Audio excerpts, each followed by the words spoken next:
Welcome to టీవుడ్ media. శృంగారంలో మగాణ్ణి రెచ్చగొట్టడానికి అద్భుతమైన ఆయుధం మీ నాలుక.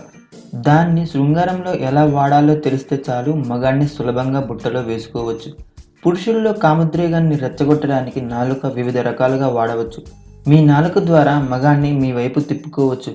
ఆ నాలుక ద్వారానే అతన్ని రెచ్చగొట్టి మీ కౌగిల్లో బందీగా చేసుకోవచ్చు. తెల్లటి దంతాలతో అందమైన లిప్స్టిక్ పెదాలలో అలంకరించుకొని పురుషుణ్ణి రెచ్చగొట్టడానికి అద్భుతంగా మీ నాలుకను ప్రయోగించవచ్చు.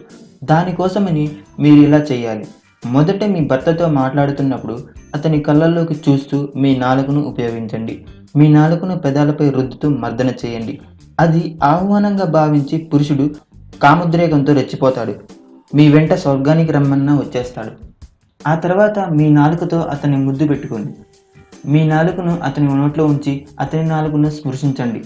మీ చేతులతో అతని మెడను చుట్టేయండి. దాంతో అతని కామోద్రేకం బుసలు కొట్టి మీ పైకి రావడానికి ఉత్సాహం చూపుతాడు. ఇలా చేయటం ద్వారా ఎంతటి మగాడైనా ఆడవాళ్లకు లొంగుతాడు.